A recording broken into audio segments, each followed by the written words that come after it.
Como a guerra na Ucrânia influencia nos seus investimentos, né? É o que nós vamos falar no vídeo de hoje.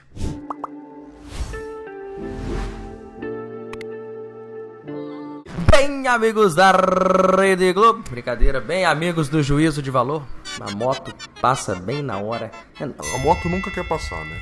Na hora que eu começo a gravar, passa a moto. Mas é isso aí, galera, estamos aí para mais um vídeo. Eu sei que eu já gravei um vídeo sobre Rússia e Ucrânia, mas foi um vídeo aí rápido, um vídeo que eu joguei rápido nas redes, né, pra não passar despercebido. Mas agora vamos trazer um vídeo com muitas informações, inclusive informações históricas, para você entender um pouquinho mais sobre o conflito entre Rússia e Ucrânia, tá bom, pessoal? Mas antes de mais nada, por favor, se inscreva aí no canal, deixa seu like, que me ajuda muito na minha produção de conteúdo, tá? Para vocês. Então é isso aí, galera. Então, sem mais delongas, vamos falar sobre o que está acontecendo ali entre a Rússia e a Ucrânia, tá bom? Pessoal, eu não sou nenhum historiador, tá? Mas vou trazer alguns fatos aqui para vocês, tá bom? Alguns momentos históricos que aconteceram e que desencadearam, né, esse ocorrido que nós temos hoje, que é uma guerra que tem na Ucrânia, tá bom? Então, pessoal, o que acontece? Tudo começa quando a Ucrânia era a antiga União Soviética, né? Hoje, onde a gente chama de Ucrânia, fazia parte da grande União Soviética, né? E daí, com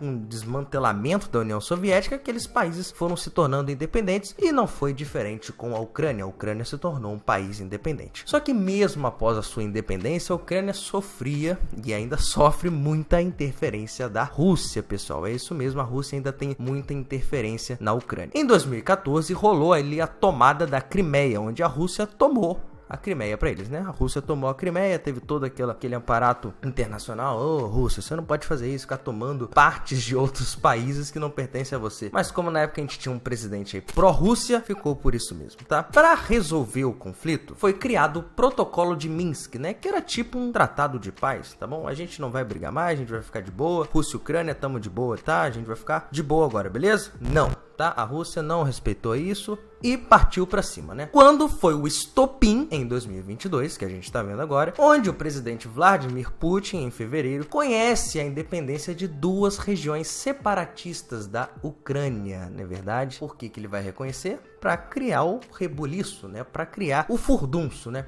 E dizer que ele pode entrar naquelas áreas para garantir a paz. É isso que o presidente Vladimir Putin alega, né? Ele entrou naquelas regiões separatistas da Ucrânia para garantir a paz. Essas duas regiões são a região de Donetsk e de Lugansk, tá bom? Ali na Ucrânia são regiões separatistas. E depois que ele reconhece essas duas regiões separatistas, já começa a série de sanções econômicas, né? O Joe Biden já começa, presidente dos Estados Unidos, a declarar sanções sobre a Rússia, né?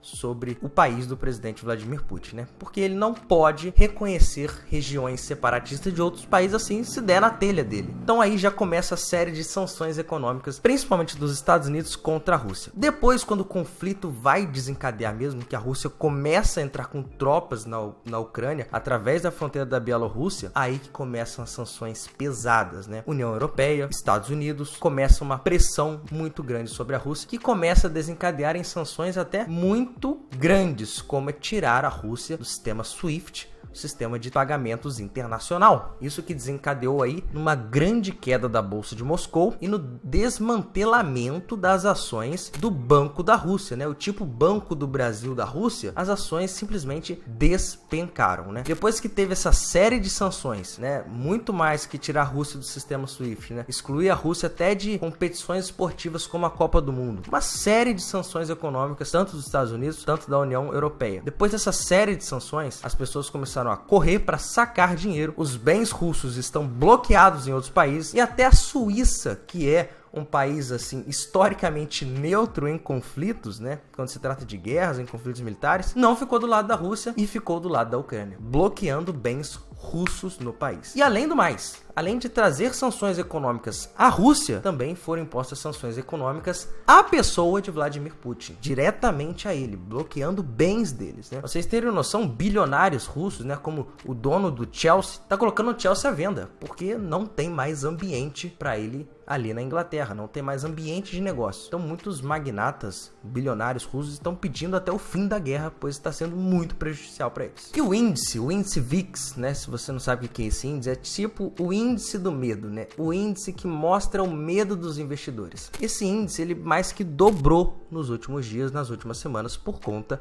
desse desencadeamento dessa guerra na Ucrânia. A gente viu um pico muito alto no Covid e agora vem vendo esse índice subindo novamente. Quer dizer que os investidores estão com medo do que pode acontecer, do que pode desencadear. Até porque a Ucrânia não fazia parte da OTAN, que é a grande briga da Rússia, né? A Ucrânia queria fazer parte da OTAN, desse tratado militar que é a OTAN, só que a Rússia não quer que um país vizinho a ela seja de um bloco, de um tratado militar que é contra a Rússia. A Rússia também alega que ia colocar mísseis, né, na fronteira com a Rússia. Então, ela não quer de jeito nenhum que a Ucrânia entre na OTAN. Então, uma das questões da Rússia invadir a Ucrânia hoje era a questão da Ucrânia entrar para o bloco militar da OTAN. Só que a gente tem a invasão da Rússia na Ucrânia e os outros países ali, a grande parte dos outros países, fazem parte da OTAN. Então, a questão é, se a Rússia decide atacar algum país que faz parte da OTAN, ela já compra briga com a OTAN inteira. Então, a gente poderia desencadear uma terceira guerra mundial. Só que isso a gente não tem certeza do que vai acontecer nos próximos capítulos, né? Até porque a gente não tem muita certeza do que passa na cabeça do Vladimir Putin. É um cara, assim, muito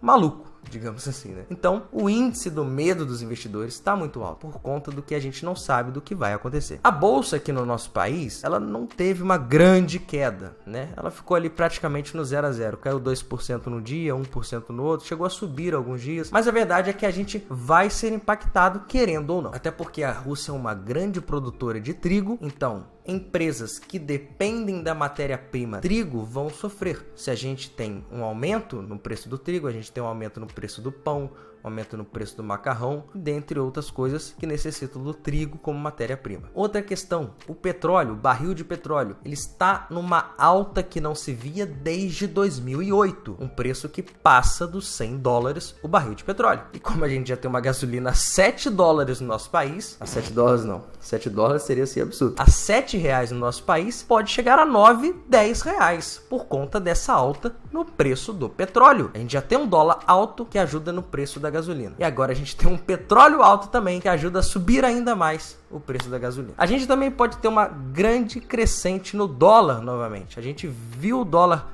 descendo por alguns dias, logo depois que desencadeou essa invasão, essa guerra na Ucrânia, o dólar já disparou novamente. A gente tem uma moeda fraca ainda, o real é uma moeda fraca comparada ao dólar americano, uma moeda muito forte. Então, qualquer coisa que desencadeia como uma crise no mundo, o dólar vai se valorizar em relação à nossa moeda. Por isso que é muito importante a gente ter investimentos dolarizados na nossa carteira. Outra questão também que pode atingir a gente é a questão dos fertilizantes, pessoal. A Rússia é um dos grandes exportadores de fertilizantes para o nosso país, que é uma das principais matérias-primas para a produção de alimentos e agricultura aqui no nosso país. A ministra da Agricultura, Tereza Cristina, falou que a gente tem um estoque de fertilizantes até outubro, mas como a gente não sabe o que vai acontecer, pelo menos até outubro a gente tem um estoque de fertilizantes. A gente espera que esse conflito se resolva antes do nosso estoque acabar e a gente não ter um problema de fornecimento. E o que acontece? Aqui no nosso país a gente já via uma situação difícil. A gente vive numa época de inflação alta, de juros altos, que vem desincentivando os investidores a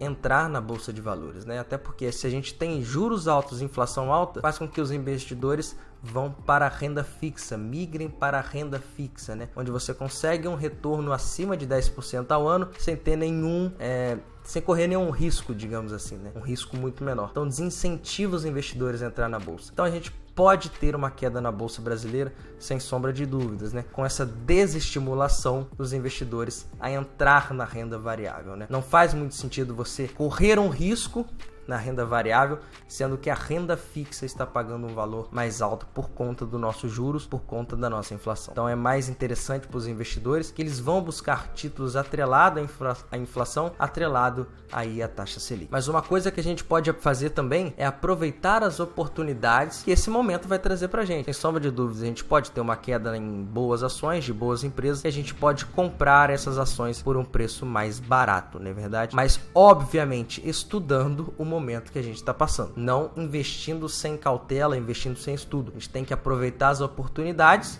estudando as oportunidades. Então é muito importante nesse momento a gente ter caixa para aproveitar as oportunidades. E sem sombra de dúvidas, abriu uma janela para entrar em criptomoedas, né? A gente tem uma desvalorização dos ativos, até porque a Rússia é o terceiro maior minerador de bitcoins, e se você tem o terceiro maior minerador de bitcoins aí passando por uma crise, você tem aí uma queda no preço do Bitcoin. Então, você pode aproveitar esse momento também para começar a investir em criptomoedas, em criptoativos, para você começar a entrar nesse mundo e também se proteger. Até porque o Bitcoin e outras moedas são ativos aí descentralizados, não dependem de nenhum país para funcionar, então você pode se proteger através desses ativos também. Pessoal, esse é o vídeo de hoje, eu espero que vocês tenham gostado. Deixe seu like se você gostou desse vídeo, tá bom? E se inscreva no canal aí também para ajudar a gente, beleza, galera? Eu espero que vocês tenham gostado desse vídeo, um grande abraço e até a próxima. Valeu!